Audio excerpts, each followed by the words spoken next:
Vamos lá, meus irmãos, vamos lá. Começando aqui nossa quarta aula de Religiões Comparadas 1 e 2. Já oramos, como é costume, mais uma vez, graça e paz. Graça e paz. Boa noite, graças e paz a todos. Nossas aulas são gravadas para que vocês possam utilizar e que possamos também no futuro estar formando outros obreiros em EAD. Como é costume, meus irmãos, vamos ler 2 textos e a gente vai continuar trabalhando aqui na aula de hoje. Vamos concluir hoje o catolicismo romano.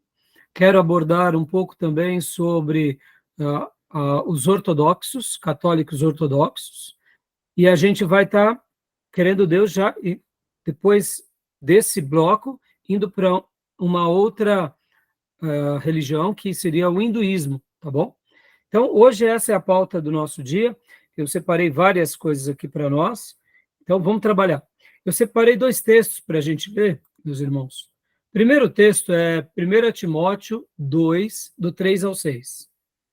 E o segundo texto é Deuteronômio 6:4. Maísa, leia para nós, por gentileza, 1 Timóteo 2, do 3 ao 6. E Gil, pode ler Deuteronômio 6:4 para nós, por favor?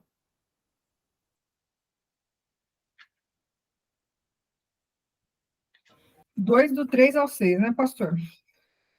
1 Timóteo 2, do 3 ao 6, por favor. Isso é bom e agradável perante Deus, nosso Salvador, que deseja que todos os homens sejam salvos e cheguem ao conhecimento da verdade.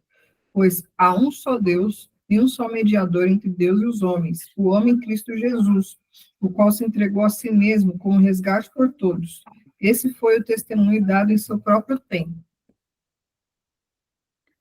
Joia.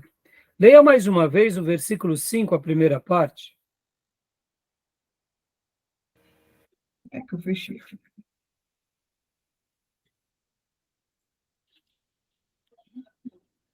Por favor. Versículo 5, a primeira parte, né? Isso. Pois há um só Deus e um só mediador entre Deus e os homens. Ótimo. Só há um Deus. Ponto. Gil, leia para nós, por gentileza.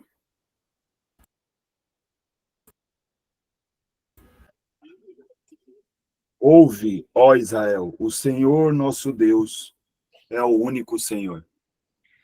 Ele é o único. Não existe outro. Ambos os textos são textos que foram dirigidos a quem? Àqueles pelos quais a revelação sagrada se destinou. Mas seriam só para eles? É óbvio que não. Para todas as nações. Sabendo que Deus ele separa um homem, faz desse homem uma nação e faz dessa nação ser uma nação sacerdotal para todos os povos. E nesse projeto, o próprio Deus separa agora porque o mistério que estava oculto, que ele é revelado na pessoa do seu filho e que logo depois da sua morte, ascensão e a vinda do Espírito Santo, a igreja recebeu essa missão de proclamar o reino e aqui estamos. Então, meus irmãos, há um só Deus, tá bom? A gente não tem dúvida disso. Existem muitos outros falsos deuses, ponto. Respeitamos quem pensa de uma forma diferente, mas a revelação sagrada ela é muito clara. Porque até mesmo quando ela cita sobre outros deuses, a maneira em que ela cita é dizendo que eles são falsos, são intrusos, que eles não são legítimos. Então, esse é um ponto passivo que a revelação sagrada nos deixa. Hoje a gente vai continuar falando aqui, como eu disse para os irmãos, dando continuação sobre os assuntos da semana passada. Terminamos ali falando um pouco, e eu até na semana mandei para vocês vários materiais sobre os ortodoxos também, o catolicismo ortodoxo, porque é muito interessante. Então eu quero fazer aqui alguns apontamentos, nós vamos para o material do professor Sidney, depois vamos para o material Paulo Pescador, Vamos também para o livro Religiões Comparadas, e olha só que coisa linda que o Tomé imprimiu. Ele conseguiu pegar o PDF que ele conseguiu montar e fez um livro. E domingo ele até me presenteou. E fiquei muito feliz, porque é mais uma forma de lermos, né? Vamos também para o livro. E depois, por último, eu estarei também trabalhando um pouco sobre algumas outras coisas que eu tomei nota aqui, tá bom? Então, vamos lá, meus irmãos, fazendo aqui alguns apontamentos, antes de... Tudo bem até aí? Sobre essa minha breve introdução? Alguma pergunta? Alguma fala? Consenso nosso, né, irmãos? Estamos aqui para anunciar esse único e verdadeiro Deus, não é verdade? E agora, irmão, então vamos lá. Deixa eu começar aqui pelas anotações. Eu até mandei a apostila para vocês, e na minha apostila eu coloquei uma observação e coloquei várias pautas, né? Um dos meus professores do seminário, eu não me recordo bem, vou até compartilhar aqui com vocês a minha apostila agora. Deixa eu compartilhar com vocês. O meu professor do seminário,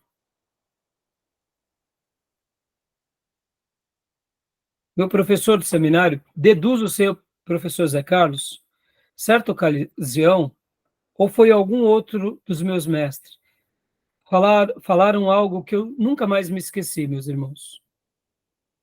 O que eles mencionaram? Eles mencionaram o seguinte, que existe uma inteligência, um grupo que pensa muito e reflete muito no catolicismo. A cada período, a gente sabe que a cada período vai sendo trocada as lideranças, vai tendo as suas sucessões, como acontece numa empresa, como acontece numa outra religião. Mas um dos meus professores no seminário mencionou, certa ocasião, como eu disse, deduzo ser o professor pastor José Carlos, que a cúpula do governo, dos bispos da Igreja Católica Apostólica Romana, existe uma cúpula que pensa muito antes deles tomarem qualquer decisão. Seria praticamente como uma inteligência. Assim como um país tem a sua inteligência, e deve existir mesmo, essa cúpula faz um papel de conselheiros a cada papa, no caso, e a cada dos seus líderes de grande expressão, né? Porque vocês sabem que tem a figura papal, mas não é somente ele. Existe um colegiado que trabalha ali junto com o Papa, que seriam os arcebispos e outras pessoas importantes. E eu achei muito interessante essa fala, porque, de fato, quando nós pensamos um pouco sobre isso, nós notamos que isso também é uma verdade. Por que eu estou falando isso, irmãos? Porque quando a gente trata dos assuntos de fé, geralmente a gente costuma pensar assim, que tudo que acontece sobre os assuntos de fé são espontâneos, são espirituosos, e quando a gente realmente avalia as tomadas de decisões desses líderes, nós notamos que esse lado mais espontâneo praticamente não existe. E por que é interessante essa fala? Porque, de fato, isso preserva eles próprios. Eu acho que esse pensamento ele acaba sendo muito útil, porque, de fato, quando a gente vê historicamente, eles realmente, as suas tomadas de decisões não são tomadas de decisões levianas. E aqui eu até anotei na minha apostila um único exemplo, né? Porque, imaginem assim, irmãos, as cruzadas foi uma tomada de decisão dessa cúpula dominante? Foi. As indulgências foram como que eu posso dizer?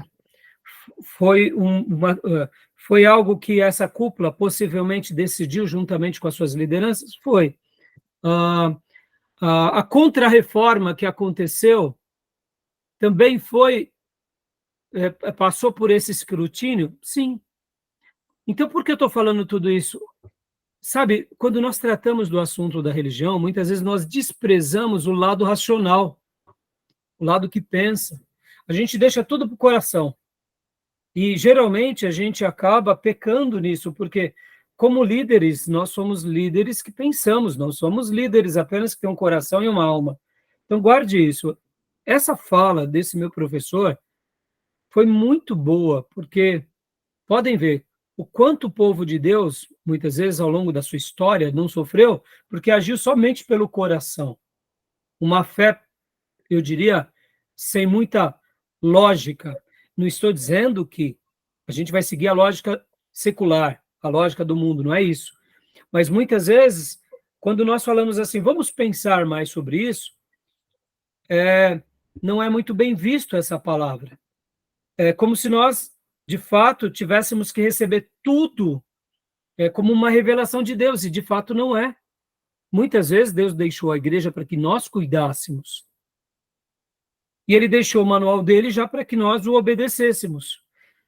No entanto, no dia a dia, nós sabemos o quanto é difícil colocarmos em prática certas questões. Por quê? Porque a gente acaba não sendo surpreendido com uma nova coisa que acontece no mundo.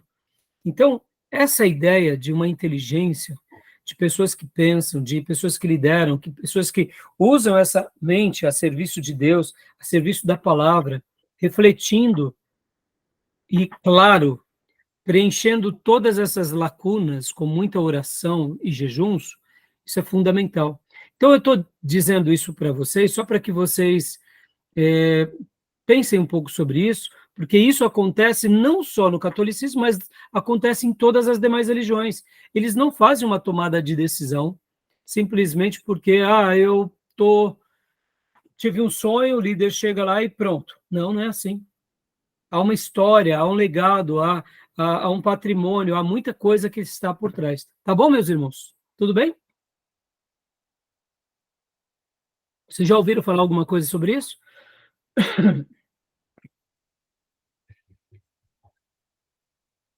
Quer falar, Júnior?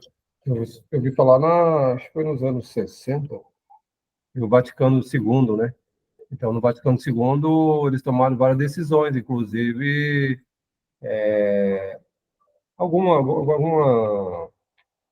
algumas doutrinas que até protestante acredita, eles inseriam, né? Foi no Vaticano II, que teve a questão do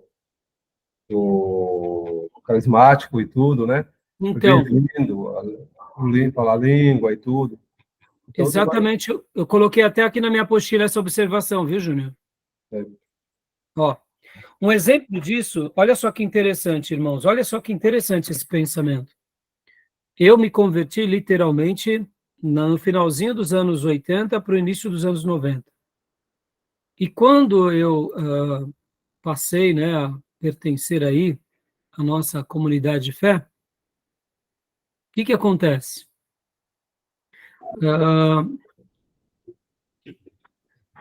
Logo na sequência, tivemos aquele episódio do quê? Do movimento carismático, lembram disso?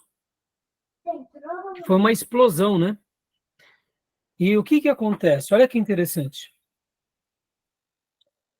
Naqueles dias, a impressão que dava que iria haver uma cisão entre os católicos carismáticos e os católicos tradicionais.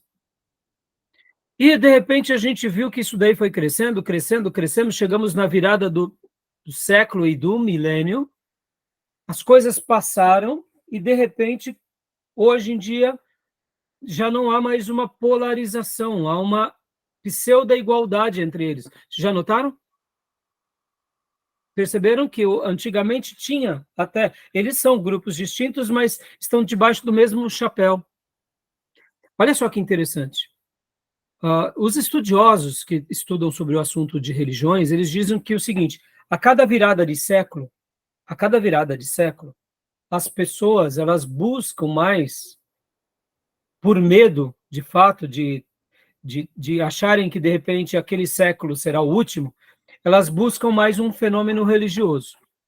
Então, se elas são meio ateus ou ateias, ou como brincam, né, um pouco à toa, eles, no momento que está virando o século, eles começam, então, a buscar um pouco mais da religião, porque eles têm medo do final do mundo.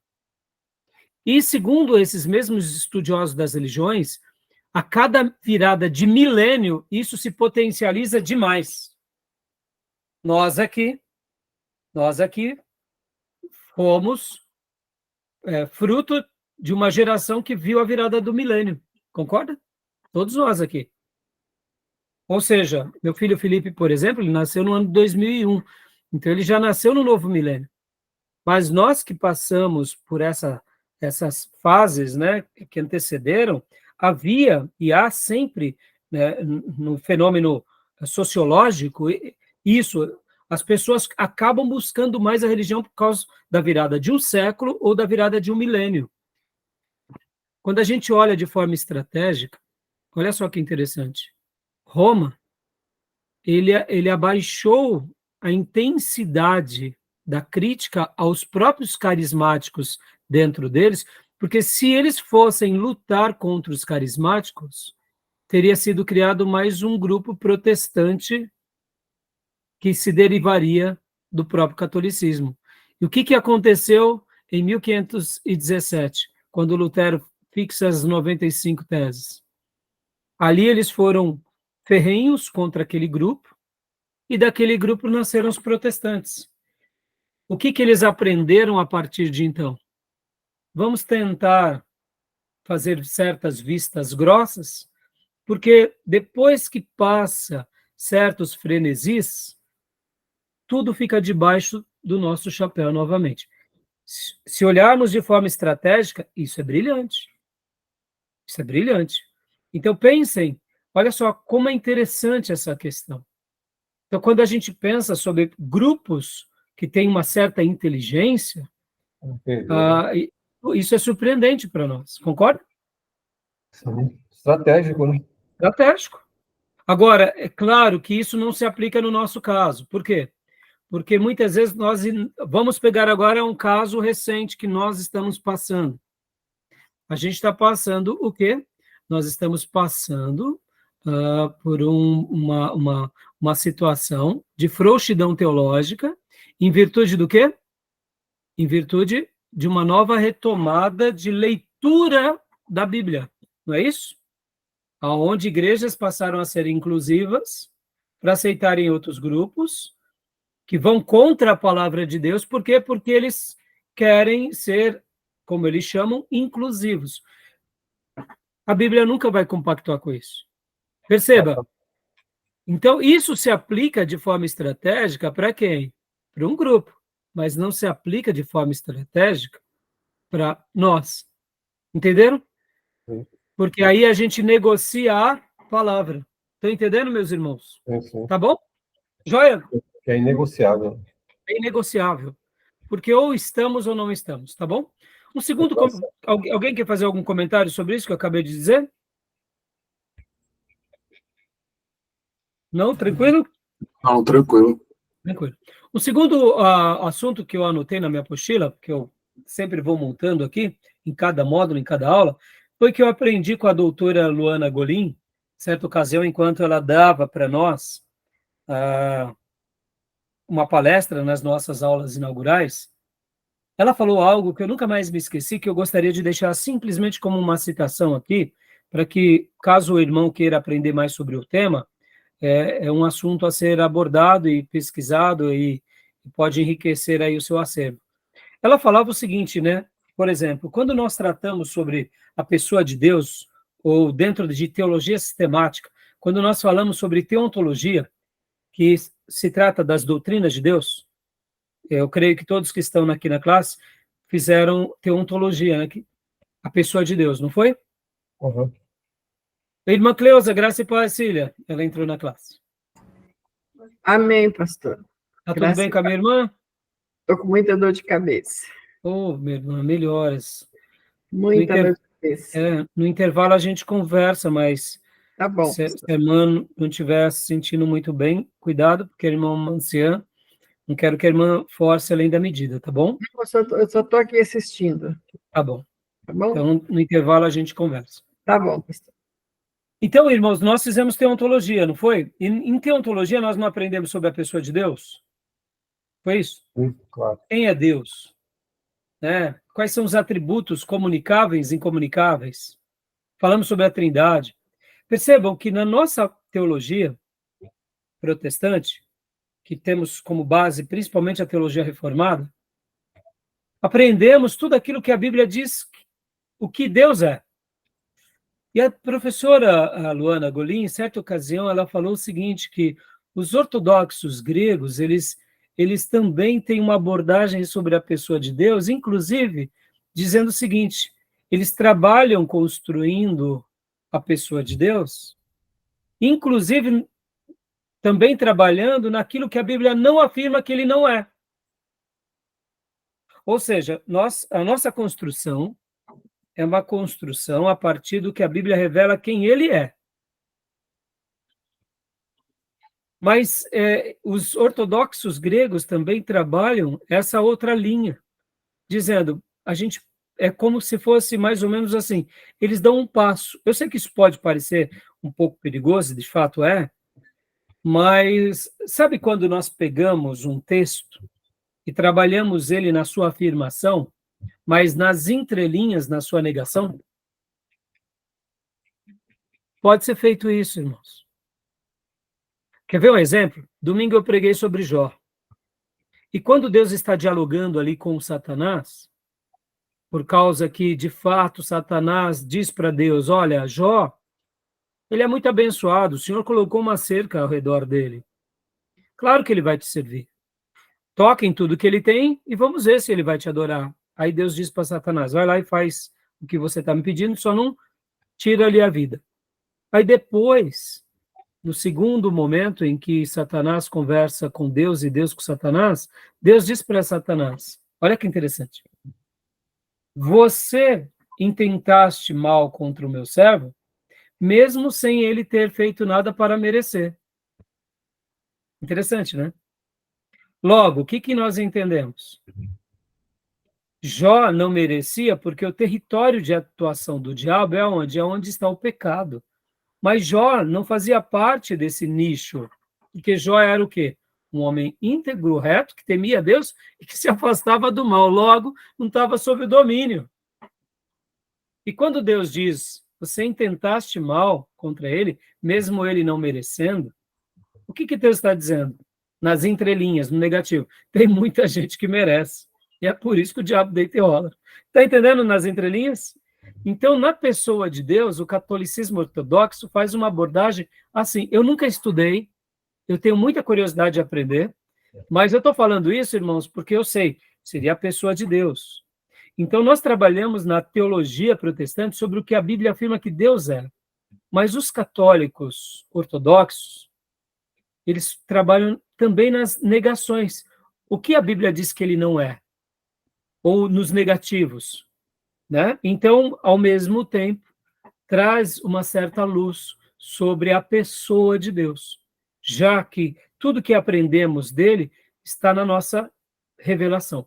Bom, é só uma abordagem que eu queria dizer para vocês verem que, assim como eu falei há pouco sobre a inteligência dos católicos romanos, em que eles pensam nas suas tomadas de decisões estratégicas ao longo dos séculos, os nossos, ou melhor, os outros católicos ortodoxos, eles também pensam a respeito das teologias e até mesmo da pessoa de Deus, e tem hora que a gente tem que conhecer sobre isso e contra-argumentar, e tem coisas que, se realmente for um pensamento coerente, não tem nenhum problema. Como eu disse desde a minha primeira aula, existem muitos pontos de contato, porque, de fato, o catolicismo, como nós construímos, inclusive, nas últimas aulas, ele começa diante ali de todo aquele desenvolvimento na história, só que ele se envereda por outro caminho, né? Mas, assim, ao mesmo tempo, como eles preservam ainda a Bíblia também, então, em alguns assuntos que ele vai trabalhar sobre a Bíblia, eu acho que seria interessante a gente também aprender. Tá bom, meus irmãos? Então, eu só fiz essa questão. E a última abordagem que eu separei aqui. Bom, querem falar alguma coisa sobre isso que eu acabei de falar? Alguma dúvida, pergunta? Tem alguma dúvida, alguma pergunta? Não. Ô, pastor, as principais diferenças deles, assim, quais são, assim? Então, eu mandei na classe, Gil, para não ficar uma aula muito extensa, porque eu queria ter gastado apenas uma aula sobre o catolicismo, né? Mas você vê, a gente já vai gastar duas. Mas no material que eu encaminhei na aula, você vai ver Vou dar uma várias olhadinha. diferenças, tá bom? E depois dê uma olhada que dentro daquele material. Hoje a gente vai trabalhar um pouco, mas assim, lá está mais informativo, com mais detalhes. Só para você ter uma ideia, uma coisa bem Ok. curiosa, Gil, bem curiosa mesmo, é até a cruz. A cruz. Não sei se você já chegou a ver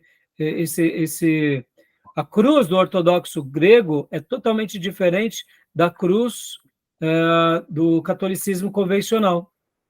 Entendeu? A cruz. Já chegou a ver isso ou não? Entendeu? Não vi, Não? não. Então, a cruz.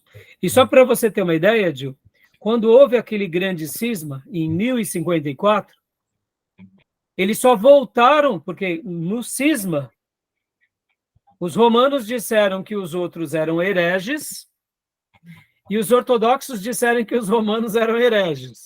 E eles ficaram-se sem conversar. Por quanto tempo? O que vocês acham? Acho muito tempo, viu?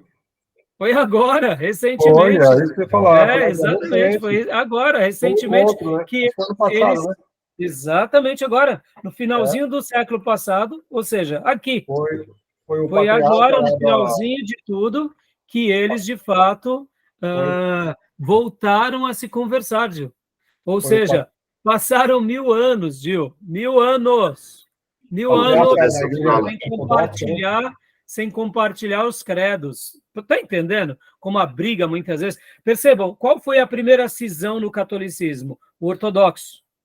Depois de uma grande cisão, a reforma protestante. Vocês entendem que agora, na virada desse milênio que passou, eles não iriam ir contra o próprio movimento carismático?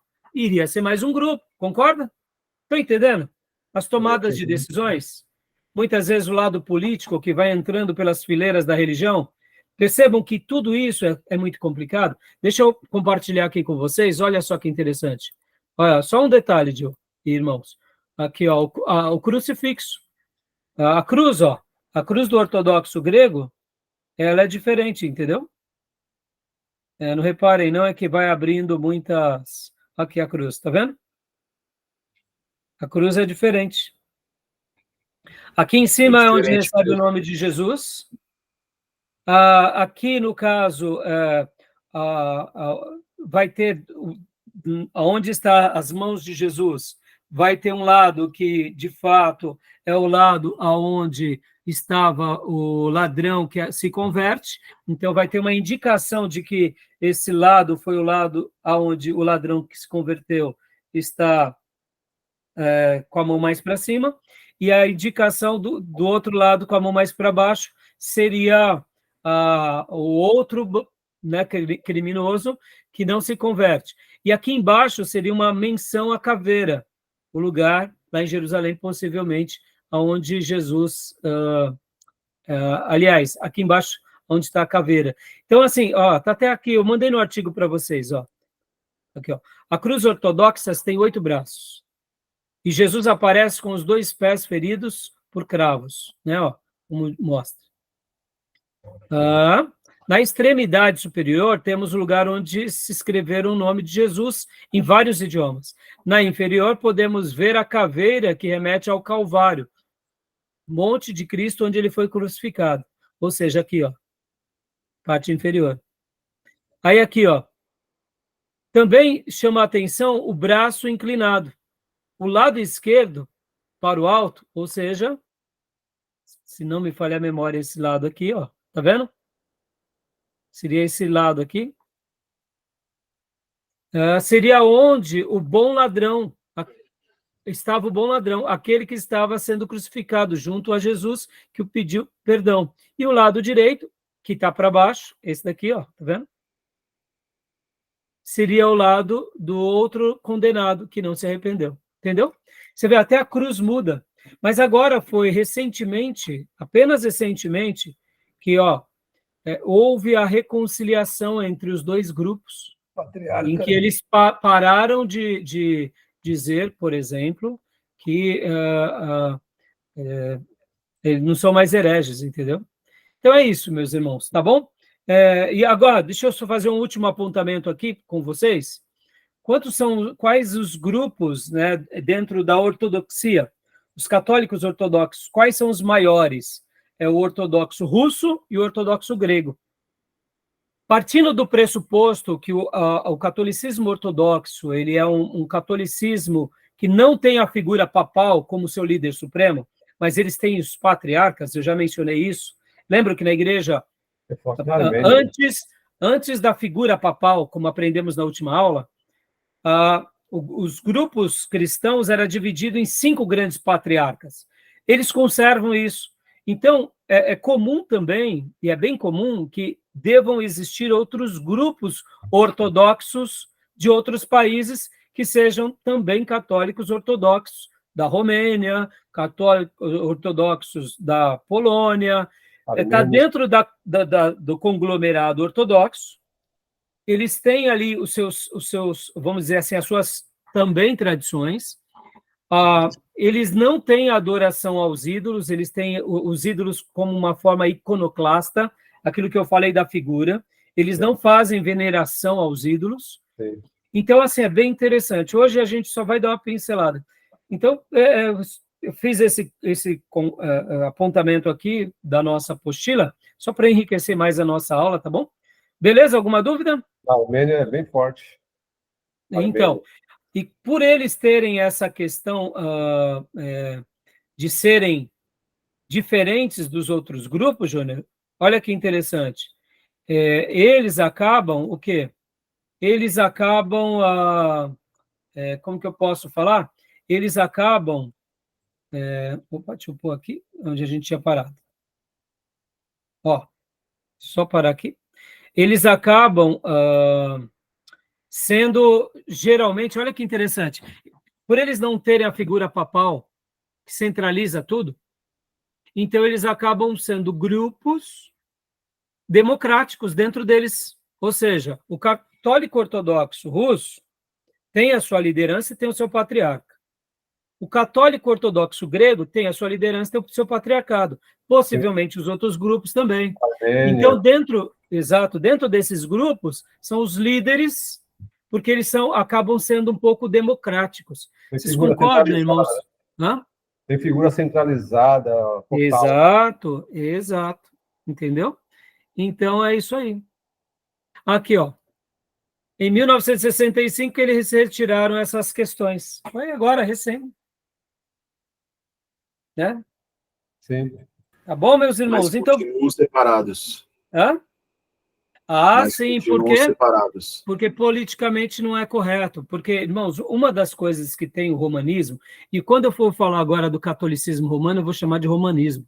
Quando eu for falar agora dos católicos ortodoxos, eu vou falar ortodoxismo, mas a palavra ortodoxo, percebam que ela pode servir também para protestante, os protestantes ortodoxos. Então, eu vou falar católico ortodoxo, para deixar claro, tá? Mas não é conveniente, por quê? Porque essa figura centralizadora, ela acaba sendo uma figura onde o viés político sempre predomina. E já na descentralizadora, querendo ou não, é uma maneira também de gerar mais independência religiosa, tá bom? E diminui o viés político, pelo menos no que se diz respeito à condução de todos, né? Então, agora a gente vai voltar para os slides da semana passada, vamos acabar eles e depois eu vou entrar nos outros materiais. Tudo bem até aí? Ok. E olha, depois vejam direitinho lá o material que eu mandei, que ele vai ser muito bom para vocês entenderem essa complexidade. Quando a professora Luana Golim, irmãos, ela fez a abordagem sobre a pessoa de Deus na perspectiva dos ortodoxos, católicos ortodoxos, eu achei muito interessante. Irmãos, deixa eu ensinar uma coisa aqui para vocês. A verdade é a verdade até mesmo na boca do inimigo, tá bom? A gente não tem que ter medo. Estão entendendo? A gente não tem que ter medo de contra-argumentar com qualquer tipo de verdade. E quando eu falo do inimigo, é para confrontar mesmo, no sentido assim, podem ver que uma fé que, de fato, ela não é baseada em crendices, ela não tem medo de contra-argumentar. Então, quando nós pegamos, por exemplo, uma filosofia oriental, e dentro daquela filosofia oriental existem coisas interessantes, a gente que pensa de outra forma, ou que tem outro credo, não pode ignorar que aquilo é interessante porque temos outro credo. A gente não pode ir para esse radicalismo. O que nós devemos dizer é, nós não compactuamos com aquele credo, mas o que aquele grupo está fazendo é ético, é correto. E muitas vezes nós devemos olhar para dentro dos nossos guetos, da nossa religião, e dizer, mesmo sendo do Deus vivo e do Deus verdadeiro, tendo a revelação sagrada nas mãos, o que estamos fazendo, estamos errados. Olha só, parece loucura. Pessoas que são conduzidas por líderes que são mais déspotas do que, de fato, pensadores legítimos e piedosos legítimos, eles não têm medo de contra-argumentar. Por exemplo, Paulo, o apóstolo Paulo, contra-argumentava com os judeus, mostrando, olha, eu era um que nem vocês, mas agora eu não sou mais. Agora, eram todos os fariseus que mandavam prender e matar os cristãos? Claro que não. Vejam que no Novo Testamento a gente tem quem? Tem Nicodemos. Nicodemos era uma dessas pessoas ilustres que no momento em que ele ia falar sobre Jesus, ele defendia pelos princípios do Velho Testamento. No entanto, quando chegavam para ele e falavam, por exemplo, e pode vir um profeta de tal lugar, ele ficava calado, porque ele falava, aí agora eu não tenho uma resposta.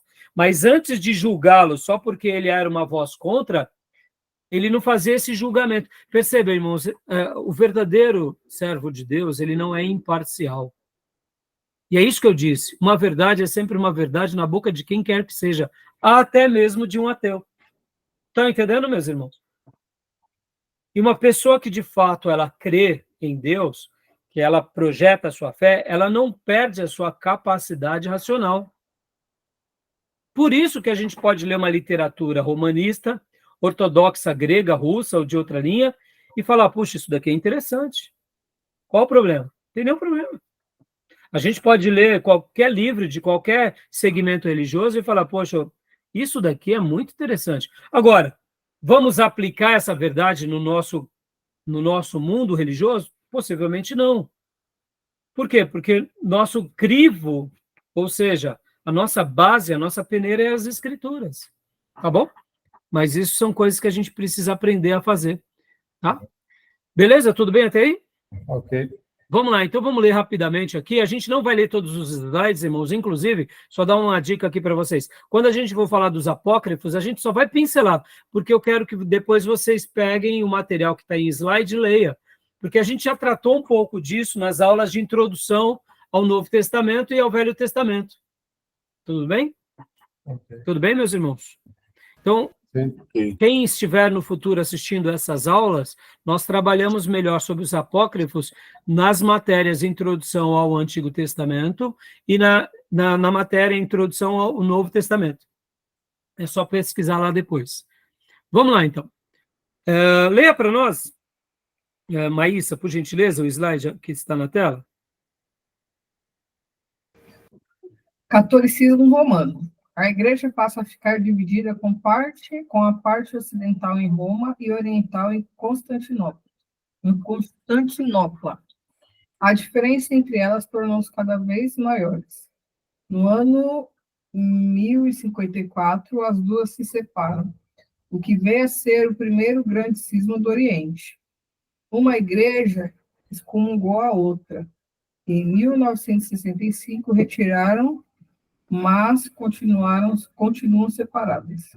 E aqui é uma figura clássica de um reencontro entre João Paulo II e o patriarca daqueles dias. Podem ver que as roupas, os trajes, só que dentro do o patriarca do ortodoxo grego ou russo, os ortodoxos, eles não têm a infabilidade, tá, meus irmãos? Eles são questionáveis. Aqui, né, mais um pouquinho sobre as roupas e as liturgias. É claro, irmãos, eles também têm a tradição. Aqui está a figura de Cristo iconoclasta. O que seria isso? Eles têm, sim, as fotos penduradas, mas eles não prestam culto, como fazem os católicos romanos. E, inclusive, um pouco antes do grande cisma, já tinha tido uma grande rixa entre eles, porque os ortodoxos, lá em Constantinopla, quebraram os ídolos, acabaram com os quadros, e isso deu um racha violento. Depois, vejam algo sobre isso no material que a gente já passou até um pouco para vocês, tá bom? Então, leia para nós agora, Maísa, rapidamente, continuando aqui, vamos só fazer uma pincelada para a gente concluir, porque agora a gente vai se deliciar na parte mais legal, que é a parte dos erros doutrinários, da parte que eu me divirto. Vamos lá. Na Idade Média, a Igreja Católica se firma como uma das maiores instituições políticas e religiosas do Ocidente. Só uma pausa, por favor, Maísa. Lembra que eu falei que no mundo antigo tinha os reis de cada cidade, e o Papa, ele conseguiu, na figura dele, ser mais poderoso do que todos os reis? Por isso que foi uma união na figura de uma pessoa que acabava tendo o viés religioso, mas que acabava desaguando aonde? Nas questões políticas, né? Então, continua para nós, filha. É a grande detentora de propriedades de terra e dominando o campo do saber. As grandes bibliotecas medievais e os estudos filosóficos ocorriam quase sempre nos mosteiros medievais. Ou seja, olha as terras, olha o latifúndio, tudo em nome da religião, assim como também o conhecimento, ou seja, eles dominavam tudo. A religião, a política, as terras, o campo, o saber, e eles determinavam o que era sagrado e correto e o que não era. Continua, por gentileza. Nesse período, surgiram os monges copistas, que reproduziam vários exemplares da Bíblia, e um movimento conhecido como Cruzadas. Jóia. Pode ler? Levando em consideração a crença da salvação das almas, libertariam as almas dos hereges, pois seria ela eterna, e mostrando o seu poder político, a Igreja instalou a Santa Inquisição ou o Tribunal do Santo Ofício. Isso. Pode continuar? Inquisição, questionar, averiguar. Nisso, os católicos torturaram e mataram um grande número de pessoas. Então, meus irmãos, a gente não pode apenas olhar para esse momento como um momento, se coloquem assim, eles dominavam já por séculos, como na última aula eu falei, na cabeça deles eles viviam como se fosse um milênio, por séculos e gerações eles dominavam, logo eles queriam extirpar o mal. Dessa forma foi a estratégia que eles criaram. Nós sabemos que foi errada. Se eles tivessem a Bíblia nas suas mãos, lendo do Gênesis ao Apocalipse, com certeza eles não iriam praticar o que praticaram. Mas olha só, a tradição acabou alcançando um prestígio maior do que as Escrituras e o poder, em todos os seus sentidos, também. E história confirma, e nós sabemos o mal que isso ocorreu, né? Bom, aí nós, inclusive, tudo isso a gente viu na aula passada, mas eu quis só pincelar rapidamente, porque estava dentro do escopo do que a gente está trabalhando. Então, leia para nós, Cília, rapidamente. Escudo da Inquisição Espanhola, 1571. No centro, a cruz de Cristo. A espada, símbolo do castigo aos hereges. O ramo de oliveira, símbolo da reconciliação com os arrependidos. Em latim, a inscrição. Que seria essa mesma aqui, só que está em latim. Pode ler para nós, irmã? Surge, domine et judica, causam tuam. Salmo 7:3. Levantai-vos, ó Deus, e defendei a vossa causa. Salmo 73, 22. Muito bem, filha. Vai ganhar um ponto extra. Leu melhor do que eu na semana passada. Muito obrigada. E aí, aqui, irmãos, século XVI, continua lendo rapidinho para nós, Cília? Século XVI, alguns monges tentam voltar a igreja para a Bíblia e tirar todo o acréscimo de doutrinas. Solicitavam mudanças nos ritos católicos, como a cobrança de indulgências, a usura, entre outros. Martinho Lutero, João Calvino, Ulrico Zwinglio e outros. A igreja não aceitou, por isso excomungou e perseguiu todos aqueles que protestavam ao estado atual da igreja. Joia. Assim, houve outro cisma com os protestantes, os que aceitaram se organizando em igrejas independentes, presbiteriana, batista, anglicanas e outros. Como reação, a Igreja Católica faz um concílio em Trento, 20 a 30 anos depois da Reforma, concílio da Contra-Reforma. Exatamente. Aí aqui são as coisas que eles defendiam. E agora vamos falar um pouco sobre os livros apócrifos rapidamente, né? Nós já aprendemos, a palavra apócrifo seria secreto, pseudoepígrafo seria uma falta ou autoria, cânon da Igreja Católica do Antigo Testamento possui mais livros do que a protestante, apócrifos para os protestantes, deuterocanônicos para os católicos, não aparece na Bíblia hebraica, Taná.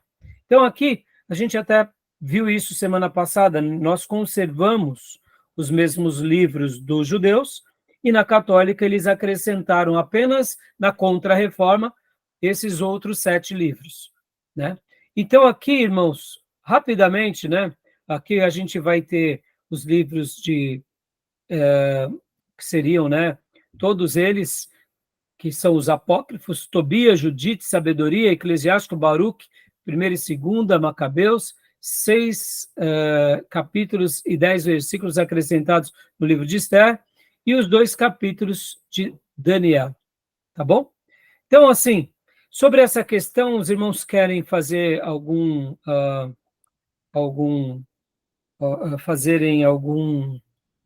gastar algum tempo? Acho que sobre essas questões aqui dos apócrifos, eu acho que está bem resolvida para nós. Vamos apenas fazer uma abordagem em um dos livros, só para a gente poder fechar essa questão dos apócrifos. Tudo bem? Acho que não precisa a gente ler todos, tá? O que vocês acham? Ou querem ver todos? Não? Os irmãos têm algumas dúvidas sobre essa questão, porque nós trabalhamos já a introdução ao Antigo Testamento e Novo Testamento. Eu creio que isso está bem resolvido para nós, não é?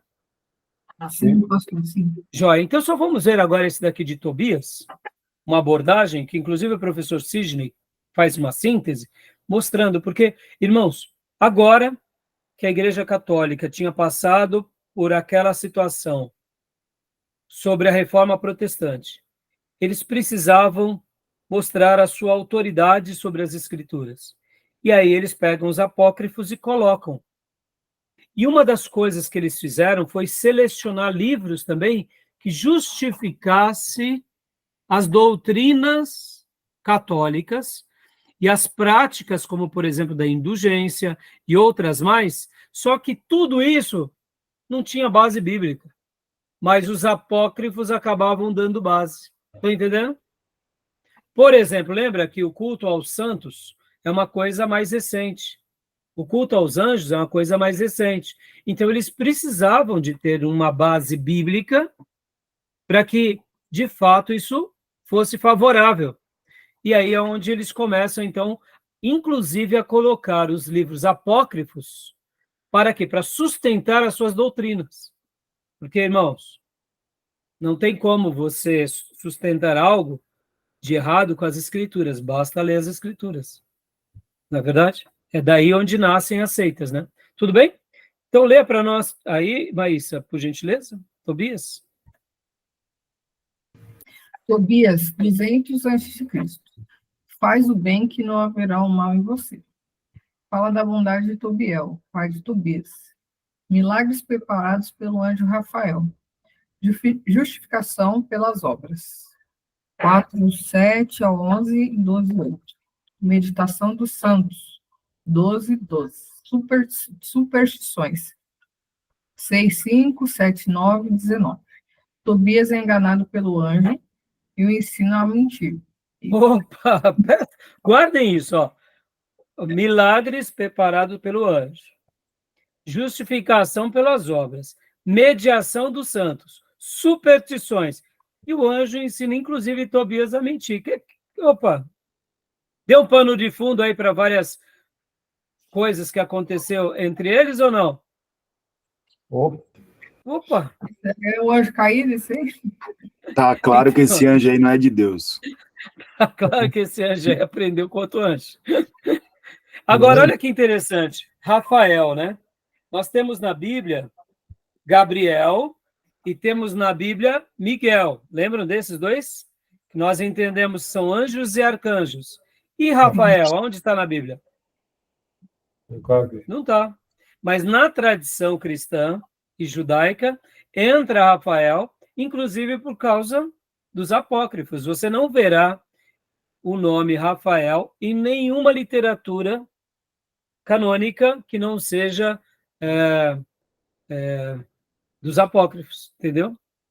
Então, segundo a tradição, Rafael seria um terceiro anjo. Entendeu? Mas não está. É claro que ele veio dos infernos mesmo. É da terceira parte, né? Da terça parte que caiu nesse aí. Né? Então. Agora, lê agora para nós, Fia. Livro de carochinha, né? Tá bom. Eu vou parar aqui a gravação, que deu horário, irmãos. A gente vai ver essa situação. Vamos só ficar com Tobias, porque, olha, depois de Tobias, o professor Sidney, olha só que legal, ele trabalha aqui com Tobias, mostrando, né, tudo que aconteceu, né, com Tobias. Ele vai passar um resumo.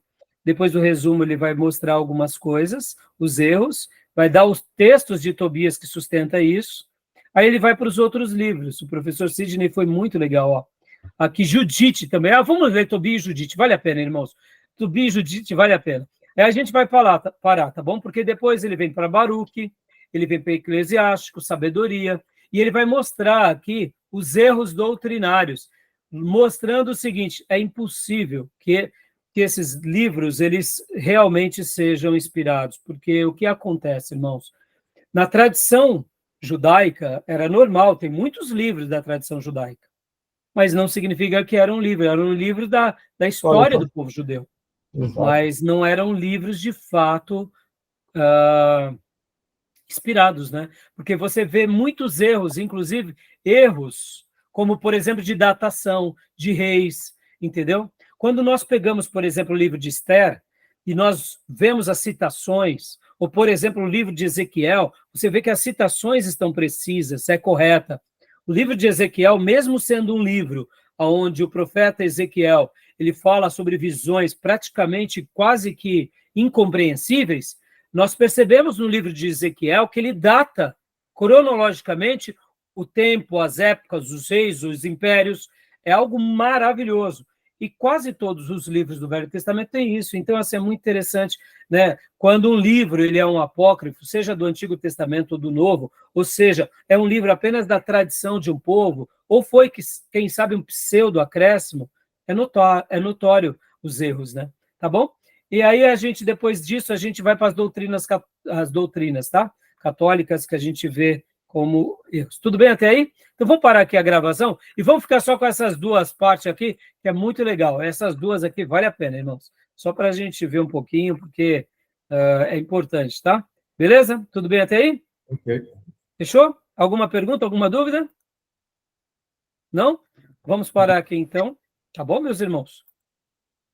Parar a gravação agora. Uhum. O livro é tão